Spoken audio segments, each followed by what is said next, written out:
Ukraine से लौटे देहरादून के कई भारतीय छात्र, बच्चों के सकुशल लौटने पर परिजनों में खुशी देखी जा रही है। परिजनों ने उत्तराखंड और केंद्र सरकार का आभार जताया है। खबरें अभी तक का भी आभार जताया, क्योंकि खबरें अभी तक लगातार इस मुहिम में साथ रहा। जो छात्र वहां पर फंसे हैं उन्हें जल्द से जल्द वापस लाया जाए, और छात्रों की खैर खबर के साथ ही अभिभावकों के साथ भी लगातार संपर्क में खबरें अभी तक रहा। तो ये बड़ी खबर आपको हम बता रहे हैं। अब आप इसे ऐसे भी समझ सकते हैं कि इस समय एक विश्व संकट टान खड़ा है यूक्रेन और रूस के बीच जो युद्ध चल रहा है। लेकिन उस युद्ध के बीच आप देख सकते हैं कि कुछ ऐसे भी चेहरे हैं, कुछ ऐसे भी हाथ हैं जो मदद के लिए सबसे आगे खड़े दिखाई दे रहे हैं। तो बच्चों के सकुशल लौटने पर परिजनों में खुशी देखी जा रही है। वहीं दूसरी तरफ परिजनों की तरफ से आभार व्यक्त किया गया है खबरें अभी तक का, क्योंकि खबरें अभी तक लगातार उनके संपर्क में रहा, उनसे पल पल जुड़ा रहा। तो बड़ी खबर आपको हम बता रहे हैं। इस समय हालात चिंताजनक है। रूस और यूक्रेन की अगर बात करें, दोनों ही देशों के बीच जो संकट है वो बढ़ता जा रहा है, और ऐसे में बहुत से भारतीय छात्र वहां पर फंसे हुए थे। अब उन भारतीय छात्रों की वापसी हो रही है। उत्तराखंड की अगर बात करें तो उत्तराखंड के भी कई छात्र यूक्रेन में फंसे थे, जिन्हें वापस लाया गया है। देहरादून वो पहुंचे हैं, और खबरें अभी तक उन छात्रों से भी बात करेगा, बताएगा उनकी आंखों देखिए हालात यूक्रेन में फिलहाल कैसे हैं। तो बड़ी खबर आपको हम बता रहे हैं। परिजनों ने उत्तराखंड और केंद्र सरकार का आभार जताया है।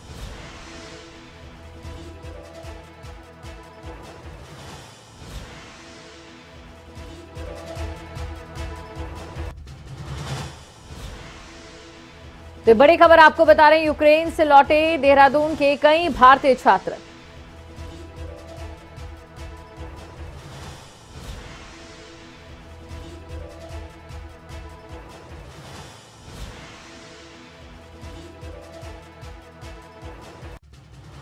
यूक्रेन में कई भारतीय छात्र फंसे थे, अब धीरे धीरे वापस स्वदेश लौट रहे हैं। और इस समय हमारे साथ नितिन उपाध्याय जुड़ चुके हैं। वो भी यूक्रेन में फंसे थे और अब वापस उन्होंने वतन वापसी की है। सबसे पहले नितिन जी, आपका स्वागत करते हैं। आखिरकार आप अपने स्वदेश लौट आए हैं, लेकिन ये भी आपसे समझना चाहेंगे कि कितनी मुश्किलात का सामना इस दौरान आपको करना पड़ा अपने स्वदेश लौटने के लिए।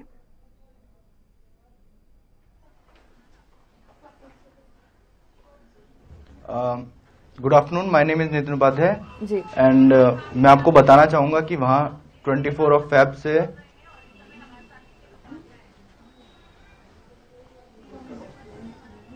बहुत वहाँ 24 से स्टार्ट हुई थी बम्बार्डिंग एंड ऑल, और हम लोगों को उस टाइम पे इंस्ट्रक्शंस थे कि आप जल्दी से जल्दी मेट्रो स्टेशन या फिर किसी भी बंकर में पहुंचिए।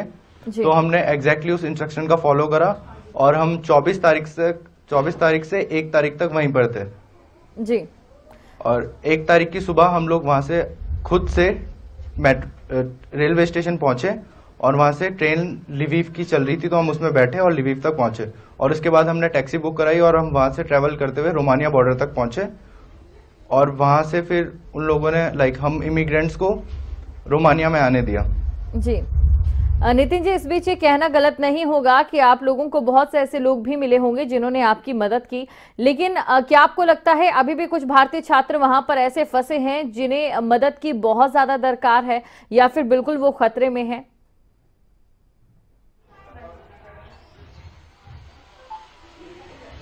हाँ, मेरे दोस्त जैसे कि एक दोस्त फंसा हुआ था अपूर्व शर्मा, और ऐसे ही उसके साथ बहुत सारे लोग फंसे हुए थे जो कि आज ही निकले हैं, और कुछ लोग अभी भी सूमी में फंसे हुए हैं जो इंडियन स्टूडेंट्स हैं, बहुत सारे।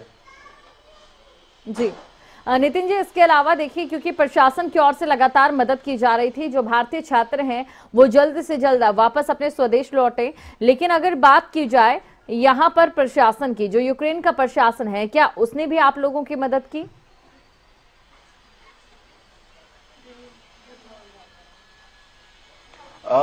नहीं, उन लोगों की तरफ से तो हमें ऐसी कोई मदद नहीं मिली, बट हाँ, उन लोगों ने हमें कहीं पर बॉर्डर क्रॉस करने में थोड़ी बहुत हेल्प कराई।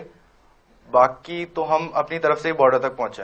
जी, अब आंखों देखिए कहानी आपसे सुनना चाहेंगे नितिन जी, किस तरीके के वो हालात थे? क्या बिजली पानी की समस्या भी आप लोगों के सामने खड़ी हुई, और कौन से शहर में आप रहते थे, किस तरीके के वहां पर हालात बने? आंखों देखी कहानी इस समय खबरें अभी तक की जनता आपसे सुनना चाहती है।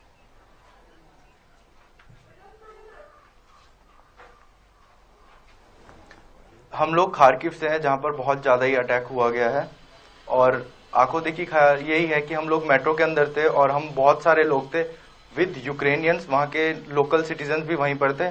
और वहाँ पर बहुत मुश्किल से हम लोगों ने दिन काटे हैं, खाने वगैरह का भी बहुत तकलीफ थी, बट हम कैसे भी करके सरवाइव करें। जी, अभी आपको मौजूदा स्थिति में क्या लगता है, कितने लोग वहां पर फंसे हुए हैं जो आपकी जानकार हैं?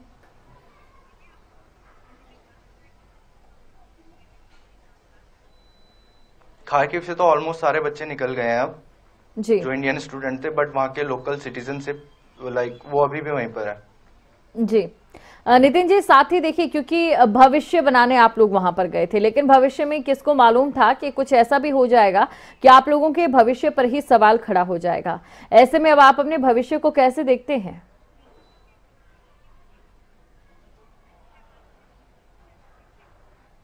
हाँ, तो यही जो है, हमको सबसे ज़्यादा इसी चीज़ की टेंशन है कि हमारी डिग्री, एंड हम लोग 6th ईयर स्टूडेंट हैं जिनके सिर्फ 2 महीने बचे थे एग्ज़ाम को, और ऐसे वक्त में हमारे साथ ये हादसा हो गया। तो हम लोग की इंडियन गवर्नमेंट, हमारी स्टेट गवर्नमेंट, सेंट्रल गवर्नमेंट, हम लोग की बस यही रिक्वेस्ट है कि कोई हमें हमारी डिग्री के लिए कोई कार्रवाई की जाए, और हो सके तो हमें जल्दी जल्दी हमें डिग्री प्रोवाइड किया जाए। जी नितिन जी, हम भी यही उम्मीद करते हैं, क्योंकि देखिए सरकार की ओर से, भारत सरकार की ओर से मदद भी पूरी की जा रही है, चाहे आप लोगों को वापस लाने के लिए क्यों ना हो। उम्मीद यही करते हैं कि आप लोगों के भविष्य के लिए भी आगे मददगार साबित होगी भारत की सरकार। बहुत बहुत शुक्रिया नितिन, आप हमारे साथ जुड़े और आपको देखिए हालात आपने बयां किए। और इस समय देखिए कुल मिलाकर जैसे हालात बने हुए हैं ये आप सभी जानते हैं, लेकिन एक अच्छी बात ये कह सकते हैं इस जंग के बीच से कि खार्किव में जितने भी भारतीय छात्र फंसे थे वो तमाम भारतीय छात्र वहां से निकल चुके हैं। वहां के लोकल्स हालांकि वहां पर अभी फंसे हुए हैं, लेकिन अभी दूसरे शहरों से भी जो छात्र हैं उन्हें वापस लाने का काम किया जा रहा है। भारत सरकार की ओर से पूरी ये कोशिश की जा रही है कि जल्द से जल्द उनकी वापसी हो। और सबसे बड़ी बात देखिए, आप इसे समझ सकते हैं इसे इस तरीके से कि बाकी देशों के छात्र भी वहां पर फंसे हैं, लेकिन इस समय जो युद्ध स्तर पर छात्रों को वापस लाने का कार्य चल रहा है वो किसी और की तरफ से नहीं, बल्कि सिर्फ और सिर्फ भारतीय छात्रों को भारत सरकार की ओर से वापस लाने का कार्य यहां पर किया जा रहा है। और साथ ही आपको ये भी जानकारी दे दें कि प्रशासन की ओर से बहुत ज्यादा मेहनत की गई है, और जो छात्र यूक्रेन में फंसे थे वापस लौट आए हैं, या फिर जो छात्र अभी भी यूक्रेन में हैं, आप उनसे बात करके समझ सकते हैं, उनकी बातों को सुनकर ये समझ सकते हैं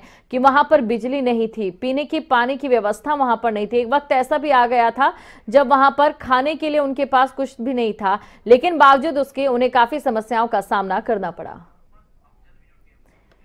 और यूक्रेन से लौटे भारतीय छात्र मोहम्मद अफजल भी हमारे साथ जुड़ चुके हैं। चलिए अब सीधा उनके पास चलते हैं। मोहम्मद अफजल जी, देश की इस पावन धरती पर यूक्रेन से वापस लौटे हैं, आपका स्वागत करता है। सबसे पहले खबरें अभी तक, और समझना चाहेगा आपसे कि आखिरी दौर में वो कौन से हालात थे जो सबसे ज्यादा तकलीफ दे आप लोगों के लिए साबित हुए?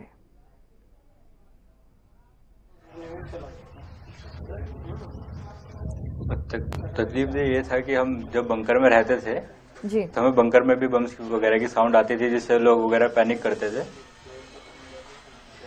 तो उसमें फिर बाद में हमें तकलीफ ये होने लगी कि जब हमने खाना स्टोर करा था वो खत्म होने लगा। फिर जब वहाँ पे मतलब स्टोर वगैरह खुलती थी, हम सामान लेने जाते थे तो वहाँ पे हमें लाइन में लगना पड़ता था, जो कि बहुत लंबी हुआ करती थी जी। तो हम सामान लेके आते थे जो भी हमें मिलता था थोड़ा बहुत, और हम उसमें सर्वाइव करते थे। जी, बंकर में आप लोग कितने थे और आपके आसपास कितने छात्र थे? क्या सभी सकुशल वापस स्वदेश लौट चुके हैं?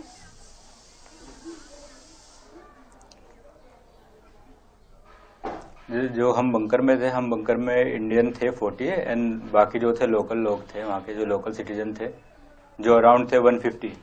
जी, कुल मिलाकर हालात वहां पर चिंताजनक है। क्या आपको लगता है जो बंकर में जितने भी आपने बताया कि 150 लोग मौजूद थे, वो 150 लोग सुरक्षित हैं?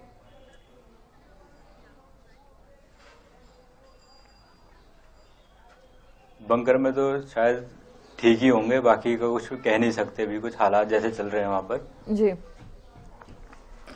उस माहौल के बारे में भी जानना चाहेंगे आपसे कि किस तरीके से जब सायरन बजता था आप लोग बंकर की तरफ जाते थे, और कैसे आप लोग अपना सफर तय कर रोमानिया बॉर्डर तक पहुंचे, या फिर कैसे भी उस जरिए तक पहुंचे जिसने आपको भारत लाया?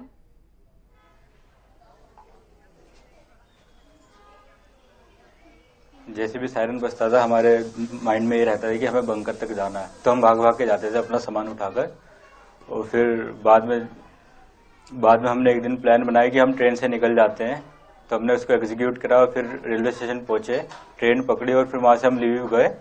फिर लिविव से हमने टैक्सी बुक करी, वहां से हम रोमानिया बॉर्डर गए, पर जो टैक्सी थी उसने भी हमें रोमानिया बॉर्डर से 10 किलोमीटर पहले उतार दिया था, तो हमें वहां से भी मतलब पैदल वॉक करके रोमानिया बॉर्डर क्रॉस करना पड़ा।